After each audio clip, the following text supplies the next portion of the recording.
नमस्कार, आप सभी को हमारे YouTube चैनल सर इंडिया में स्वागत है। आज हम कॉम्पिटिटिव एग्जाम जैसे कि CCG, CHSL हो या आपका ग्रेड 3, ग्रेड 4, बैंक का क्लर्क, NTPC कोई भी एग्जाम हो, वहाँ पर कुछ मैथ्स से या रीजनिंग से कुछ क्वेश्चन सवाल आता है, जिससे आता है आप लोग ने देखा ही होगा। उसको हम यहाँ पर कैसे आसानी से सॉल्व करते हैं उसके बारे में सीखने के लिए हमने ये वीडियो पेश किया है। ठीक है, चलिए अब हम वीडियो की ओर रुख करते हैं। आपका पहला सवाल क्या है, देखिए, 5 girls are sitting on a bench. 5 लड़कियां क्या कर रहे हैं, एक बेंच पर बैठे हुए हैं। Rita is to the left of Sita. Rita कहाँ पर बैठी है, लेफ्ट, किसके लेफ्ट में, सीता के लेफ्ट में। And to the right of Maya, लेकिन माया के राइट में है Rita. Meena is to the right of Sita. Meena कहाँ पर है, सीता के राइट साइड में है। Pinky is between Sita and Meena. Pinky कहाँ पर है, सीता और मीना के बीच में है। तो फिर Who is second from the right of the bench? अगर हम बेंच के दाएं तरफ से देखें या राइट साइड से देखें तो दूसरे नंबर पर कौन बैठे है वो हमको निकालना है। ठीक है, तो ये क्वेश्चन देखने से हमको चक्कर आ जाएगा, ये कौन लेफ्ट है, राइट है, सीता, गीता, रीता, मीना, टीना ऐसा बोल देता है तो आपको थोड़ा कंफ्यूज हो जाता है। इसलिए हमको इसको लिख के आसान से कूल माइंड से करना होगा, तो हम आसानी से वो कर पाएंगे। ठीक है, पहले 5 girls are sitting on a bench, ये छोड़ दीजिए, यहाँ पर कोई लेना देना नहीं है। अब Rita is to the left of Sita बोला है कि नहीं। रीता, आपका लेफ्ट इधर होगा, राइट उधर होगा। राइट हैंड का साइड आपका राइट, लेफ्ट हैंड साइड की तरफ आपका लेफ्ट। ठीक है, तो क्या करेंगे, Rita is to the left of Sita.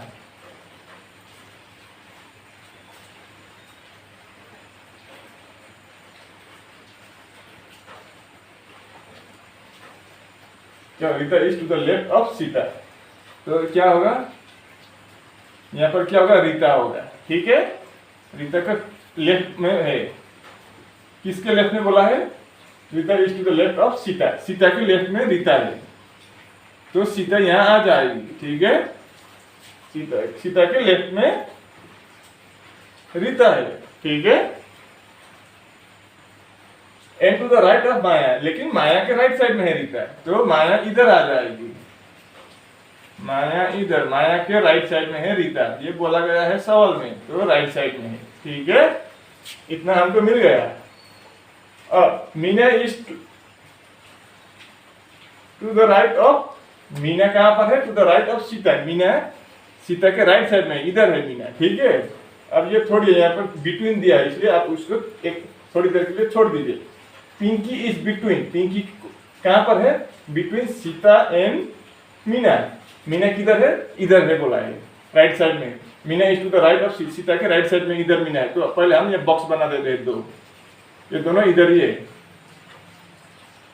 लेकिन कौन किधर है वो हमको निकालना है। Pinky is between Sita and Meena. Sita इधर है तो मीना यहाँ होगा, पिंकी क्योंकि बिटवीन में मतलब बीच में है, पिंकी बीच में है, तो यहाँ पर कौन होगी, मीना। अब पहले मीना के बारे में क्या बोला था वो देखते हैं। Meena is to the right of Sita, Sita के राइट साइड में है मीना। ठीक है, ये भी हो गया। अब पिंकी इन दोनों के बीच में है। ठीक है, समझ में आ गया ना, ये आसानी है। अब यह सॉल्व में क्या, who is second from the right on the bench. Right side से अगर 2 नंबर पर कौन है, आपका पिंकी है। आपका डी वाला ऑप्शन सही जवाब होगा। ठीक है, आज का दूसरा सवाल देखिए। A is son of B, A क्या है, बी के बेटे है। C is daughter of A, C कौन है, ए के बेटी है। D is daughter of A, D कौन है, एफ के डॉटर है। And F is brother of B, F कौन है, डी के ब्रदर है। तो how is D related to C, तो फिर डी सी के क्या लगते हैं, हमको 4 ऑप्शन। अंट तो हम कभी कभी आंटी भी बोल सकते हैं, आंटी, लेकिन अंग्रेजी में शुद्ध अगर हम बोले तो उसको अंट बोलते हैं, अंट। लेकिन हम लोग इंडिया में अंट को आंटी भी बोलते हैं। ठीक है, तो बी नंबर पर हस्बैंड, सी पर सन और डी पर ब्रदर। तो डी और डी का सी के साथ क्या संबंध है उसको निकालना है। तो ये बहुत क्रिटिकल क्वेश्चन। ठीक है, अगर हम ये निकालने की प्रोसेस जाने तो लाइन जाने तो हमको ये आसान हो जाएगा। पहले हम ए is son of B, A क्या है बी के ए इज सन ऑफ बी, ठीक है। तो ए क्या होगा सन है, मतलब बेटा को हम मेल को प्लस कर देंगे। बी क्या है हमको पता नहीं है, बी के बेटे ए है, लेकिन ए का पिता भी हो सकता है, फादर भी हो सकता है, मदर भी हो सकता है ये बी, इसलिए इसको हम प्लस या माइनस अभी नहीं देंगे, ठीक है, नहीं तो हमारा गलत हो जाएगा। अब सी is daughter of A, C कौन है ए के डॉटर है, सी डॉटर है तो हम माइनस कर देते हैं, ठीक है, यहाँ तक ठीक है। और D is daughter of F, यहाँ पर एफ अब कहाँ पर होगा हमको मालूम ही नहीं है।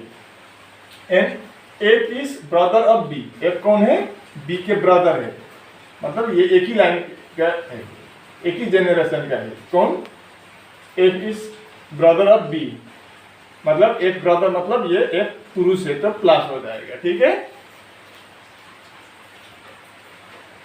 और D is daughter of F बोला है, डॉटर ऑफ एफ कौन है डी, तो हम डी इधर करेंगे, डी इज डॉटर है तो ये माइनस हो जाएगा, मतलब ये दोनों भाई बहन है, ए और डी एक ही जनरेशन का है, ठीक है, हमको ये इतना मिल गया। अब how is D related to C, अब डी के साथ सी का क्या संबंध है, अपने पिताजी के बहन, समझ गए ना, पहले हम फिर से करते हैं नहीं तो आप कंफ्यूज हो जाएंगे। ए इज सन ऑफ बी, ए कौन है बी के बेटे हैं, तो बी बेटे है तो प्लस दे दिया। सी is daughter of A, C कौन है ए के डॉटर है, बेटी है, दूसरा जनरेशन में है तो माइनस कर दे, बेटी को माइनस, दूसरा जनरेशन है तो इधर एरो डाउन है गया। अब D is daughter of F, पहले नहीं है, पहले हम इसको निकालना होगा। F is brother of B, F कौन है ब्रदर, बी के ब्रदर है, तो ब्रदर एफ को पता चला ब्रदर मतलब ये मेल है पुरुष है, तो हमने प्लस कर दिया।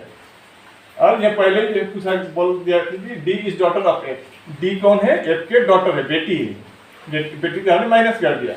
अब लास्ट में पूछा है D related to C, D क्या लगते हैं सी के, तो अपने पिताजी के बहन को क्या लगते हैं फूफा, फूफा को इंग्लिश में क्या बोलते हैं आंट, यानी कि ए वाला ऑप्शन आपका सही जवाब होगा, ठीक है।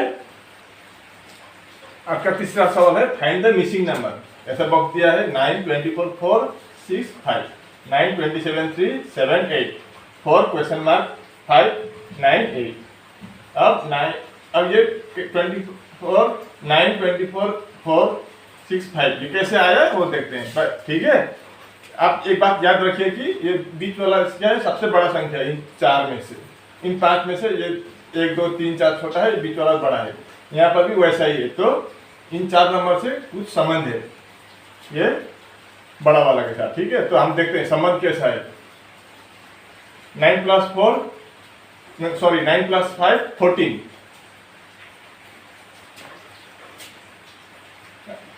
9 + 5 14 + 6 20 + 4 24 मिल गया, ठीक है। 9 + 5 14 + 4 18 + 6 24, तो 24 मिल गया हमको, ठीक है ना। अब ये दूसरा वाला देखते हैं।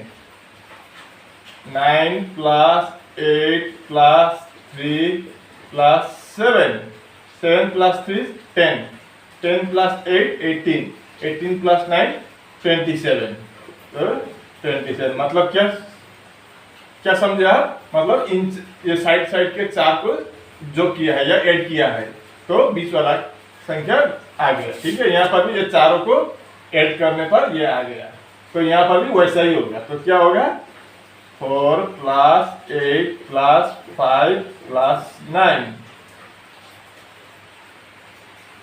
4 8 5 9 4 8 5 9 4 + 5 9 9 + 9 18 18 + 8 26 26, यानी आपका बी वाला ऑप्शन यहाँ पर तो क्या होगा 26 हो जाएगा, ठीक है। आपका चौथा सवाल है फाइंड द मिसिंग नंबर, यहाँ पर क्वेश्चन मार्क की जगह पर क्या होगा, क्वेश्चन क्वेश्चन मार्क की जगह पर कौन सा नंबर बैठेगा वो हमको निकालना है। 4, 5, 8, 9, 12, 13 क्वेश्चन मार्क, 4 ऑप्शन है 14, 16, 22, 20। तो पहले हम इस नंबर को कॉपी करके नीचे लाते हैं। 4, 5, 8, 9, 12, 13 और डैश, ठीक है। तो 4 यहाँ से 5 एक ज्यादा है, यहाँ पर 3 ज्यादा है, 1 ज्यादा है, थोड़ा हमको क्या कर दिया, कंफ्यूज कर दिया, ठीक है। ऐसे करने से शायद नहीं भी हो सकता है, हो भी सकता है, लेकिन इतना कंफ्यूजन में हम नहीं करेंगे। तो पहले हम एक ऐसा करके देखते हैं, 4 और 8, ठीक है। देखिए 4 और 8, 8 और 12, 12 और यहाँ क्या होगा वैसे देखते हैं, ठीक है। तो इसके साथ ये, इसके साथ ये देखते हैं, 4 से 8 आने में 4 और 8 के डिफरेंस कितना है, 4 और 8 के बीच में 4 का डिफरेंस। अगर हम 4 के साथ +4 कर दे तो 8, 8 के साथ अगर हम फिर +4 कर दे तो 12, ठीक है।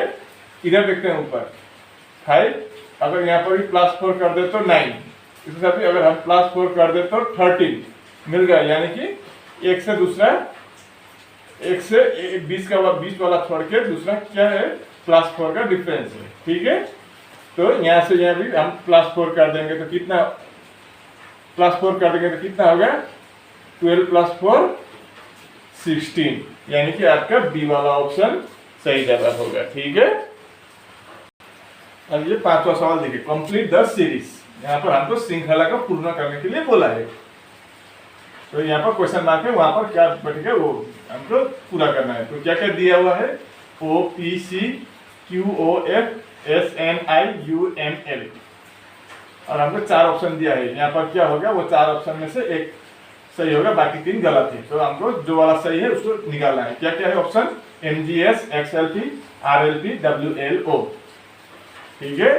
तो यहाँ पर सीरीज, कंप्लीट द सीरीज मतलब श्रृंखला, हिसाब श्रृंखला के तौर पर कुछ दिया हुआ है, तो हमको उसको निकालना है, ठीक है। तो हम पहले इसको यहाँ नीचे लिखते हैं, OPC QOF SNIUML।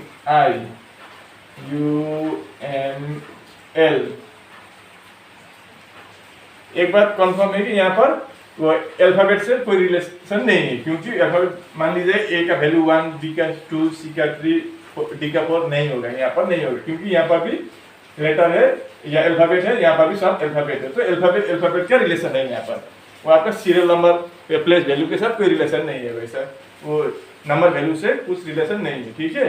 तो हम पहले यहाँ कैसे आया वो निकालने की प्रयास करेंगे। तो हम पहले ऐसे देखने से हमको कुछ पता नहीं चल गया, यहाँ पर भी 3 3 3 3 दिया हुआ है। तो हम फर्स्ट वाले के साथ फर्स्ट वाला फर्स्ट ऐसे देखते हैं, यहाँ से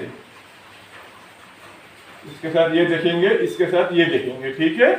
तो ओ से पी को छोड़ के क्यू, बीच वाला एक संख्या पी को छोड़ दिया, क्यू आ गया। क्यू से आर को छोड़ के एस, एक संख्या छोड़ दिया, क्या छोड़ा, आर को छोड़ दिया, ठीक है। एस, एस से टी को छोड़ दिया और आपका यू आ गया। तो यहाँ पर भी क्या होगा, यू से डी को छोड़ देने पर आपका डब्ल्यू आ जाएगा, ठीक है। पहले देखते यहाँ पर डब्ल्यू तो एक आंसर है, वो बाद में दूसरा भी आ सकता है, लास्ट तक हमको करके देखना होगा, ठीक है। तो हमको 100% कंफर्म हो जाएगा कि ये सही है। अब दूसरा वाला देखते हैं, सेकेंड का पी ओ, यानी कि इधर से आया है ओ पी,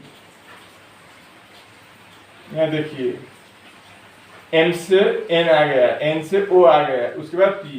तो एम के आगे क्या होगा, यहाँ पर एल, एल के बाद एम आएगा, एम के बाद एन, एन के बाद ओ के बाद पी, रिवर्स में दिया है, उल्टा दिया है, ठीक है। अब तीसरा वाला हम यहाँ करने की प्रयास करेंगे। तो तीसरे वाला में क्या है, अगर सी और एफ, ये सी और एफ और दूसरा होगा एफ और आई, और दूसरा होगा आई और एल के साथ जो संबंध है वो निकालने की हम प्रयास करेंगे। ठीक है, तो सी से डी और ई को छोड़ दिया है, इसको माइनस कर दिया बीच वाला को, तो सी और डी छोड़ के एफ लिख दिया। तो एफ से यहाँ पर भी जी और एच को छोड़ के आई लिख दिया, आई से जे और के को छोड़ के, जे और के को छोड़ के आपका एल लिख दिया है। तो यहाँ से क्या होगा, एल से एम और एन को यहाँ पर भी छोड़ देंगे ये, तो क्या होगा, एम और एन को छोड़ देंगे तो लास्ट में क्या आएगा आपका ओ। ठीक है, तो हमको अब कंफर्म हो गया कि डी वाला ऑप्शन आपका सही जवाब। ठीक है, तो WLO आपका डी वाला ऑप्शन सही जवाब होगा। ठीक है, इसको ऐसे निकालेंगे, कभी कभी ऐसे लेटर के साथ लेटर का संबंध हो रहता है, कभी कभी लेटर के साथ नंबर का भी संबंध रहता है, वो आप थोड़ा इसके ऑप्शन देखकर भी आप उसको पता चल जाएगा आपको। ठीक है, अब आप बताइए कि आपको हमारे वीडियो कैसे लगी। अगर अच्छी लगी तो लाइक शेयर सब्सक्राइब करना और बेल के आइकन को भी दबाना। मैं ऐसे मुद्दे लेकर आपके सामने फिर हाजिर होंगे, तब तक के लिए मुझे विदा दीजिए। आपका दिन शुभ, नमस्कार।